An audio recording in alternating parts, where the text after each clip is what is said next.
So, a football player, a well-known and respected football player, gets invited to go train with his mentor. That sounds like it could be a pretty good film. How could you go wrong? You can go very wrong, apparently.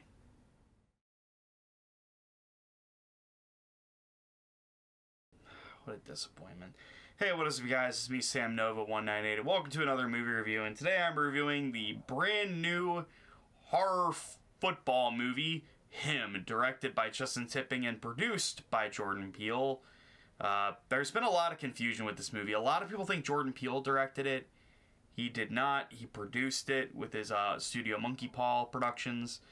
And a lot of people have been really confused that this movie is directed by Jordan Peele. It is not. Justin Tipping is directing. Right now, I think Jordan Peele's trying to work on his next movie, but yeah, I just wanted to bring that up. So, yeah, so Him was directed by Justin Tipping and stars Tyreek Withers and Marlon Wayans. And this was probably, if I'm being real, gonna be real, one of my most anticipated movies of the year. I thought the first trailer looked really interesting. It looked really creepy. It looked really suspenseful. And I was actually interested to see a sort of horror-like Whiplash take on football, because you have a kid who's trying to be the best football player of all time training under one of the GOATs. So I think that's actually a pretty interesting idea, and you see kind of like this horror-like suspense thriller where, you know, the mentor is completely unhinged and above all else psychotic. And honestly, that sounds like a brilliant idea, and I was actually really excited. I didn't see it opening weekend. I waited a week or two to go see it. I've been really behind on movies recently.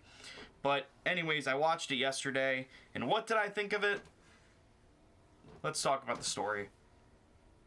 Okay, now the story for Him follows the story of Cameron Cade, who is a up-and-coming football star. He's been really popular. His college career's really taken off, and he's been spotted by a lot of different agents and so forth, and he wants the chance to hit the big leagues. And in this case, he's actually given the ability to train with none other than Isaiah White, who is widely considered to be one of the greatest football players of all time. And something happens where he gets a brain injury, so now he's worried he can't really, perform in football anymore, because something happens at the beginning of the film where I guess he's attacked, or they say it's like he gets concussion, but no one really knows why or how it happened, and it kind of leads to him kind of questioning if he's ever going to be able to play again. But now he gets the once-in-a-lifetime chance to train with his hero, Isaiah White. And when he gets to train with Isaiah, when he arrives to Isaiah's compound or commune, he's like, oh, hell yeah, I get to train with him. Something he realizes is really off about Isaiah, and Isaiah is kind of unhinged and not really the greatest person. And he soon realizes he's psychotic, he's unhinged, and above all else, he takes football incredibly seriously to an almost disturbing degree. And soon Cameron Cade learns that not everything as it seems, and he's going to be a part of something much darker. So that's the story for Him, and if I'm going to be real, this movie is kind of a mess, like the story here, because it has so many different themes, so many different ideas, and it doesn't really know what to do with all of them. Especially considering there is just it seems like this film was way too ambitious for just a 96-minute runtime, because when it ended I was like, that's it? It's over? And it felt like they were rushing to get to a lot of things, and for the most part, this is 96 minutes. There's a good chunk in the middle where it just feels like not a lot is happening, and sometimes in the film, it's like they wanted weird stuff to happen, not for the story purpose, but for the fact of weird stuff happening. And I was just like, okay, where is this going? Because I wasn't intrigued. I was more just like, the story was very directionless. Like, there was no clear way. And when it comes to football in the movie, they only play it like twice. I thought the movie was going to deal more with football, have more football-like scenes, but none of that really happens. It's just, you see Cameron Cade, he kind of gets the taste of, I guess, the glory in learning what it means to be, I guess, like, to try to be him or the GOAT, because this movie was originally supposed to be called The GOAT, But there's another film coming out called The Goat in, I think, 2026. Hopefully that's better than this, because I was disappointed. But yeah, the story here was messy, and just, it kind of led to just nothing.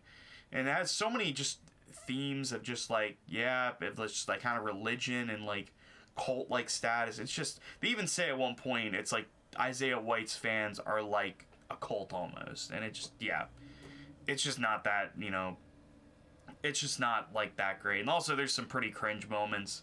There is one moment in the film that I was just like, I felt embarrassed watching. Like, there is a scene where Marlon Wayne's character Isaiah is talking about getting like blowjobs, and he has a gun in his hand, and he spits on the gun and starts deep throating the gun. I was like, what the hell is going on? At that point, I checked out. I was done. But anyways, yeah, that's the story. It's not great. Now let's move on to the acting.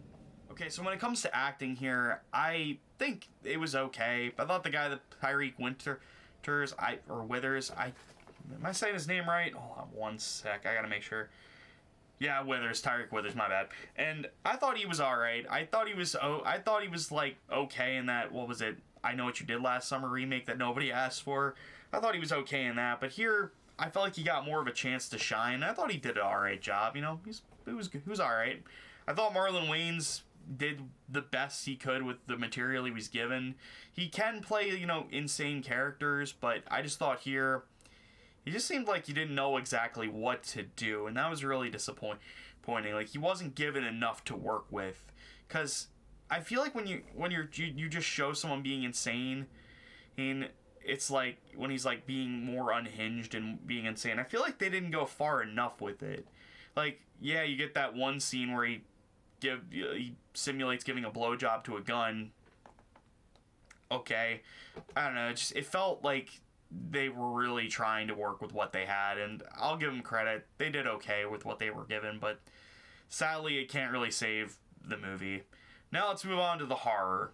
Okay, so when it comes to like horror in the movie, I'm being real, I didn't really find it scary at all. Like, there was like a moment towards the end where there's just full out carnage, and it felt like the film wasn't really building to that, and it was just like, I'm like, okay, what was the point of that? And it just felt like I said earlier, when it comes to the horror, they were like, let's just have crap happen for the sake of crap happening. Like, there's one scare at the beginning that got me in the opening scene where Cameron gets his injury, but that's really the only horror of the movie I felt. Like, there's stuff that's never explained, and I'm like, I guess that's the horror, but for the most part, there's like a couple like small scenes. Like, there's a scene where they're playing football, like they're practicing. It's the only scene in the movie where they practice, where like you see an x-ray shot of like Cameron like headbutt someone, and it shows them on the ground like convulsating, like they're having a seizure almost. That was the only scene that felt disturbing to me, but the rest of the movie just kind of felt like very lacking in scares. Like, I get the whole idea of like the goat being like, I guess, a symbolism of the devil. It just didn't really click for me, and I just didn't really get this movie. There were ideas it had that were interesting, but yeah, I just feel like this was just, a lot of this movie felt really, really just disappointing. Now let's move on to my final verdict. Now, would I recommend him? No, I'm gonna be real, I don't really recommend this at all. I thought overall it had a cool idea and concept, but with a bad execution and just constant fumble after fumble in terms of horror, it just failed to really leave an impression on me. And that really does suck, because it could have been a great movie. It's just like I said earlier, it felt directionless. It felt like it had no overall goal, and I feel like the themes were undercooked. It just didn't do enough, and that really does disappoint me. And yeah, I hope you get, yeah, and I think that'll wrap it up with him. Thank you guys for watching this video, and hopefully I'll see you guys next time, and goodbye. And let's just hope I got a great horror movie next. I mean, what else is coming out? I mean, what else came out this past week in that review? I'm sure there's a great horror film, and damn it! Damn it! Gotta review another Strangers movie after this? Shit!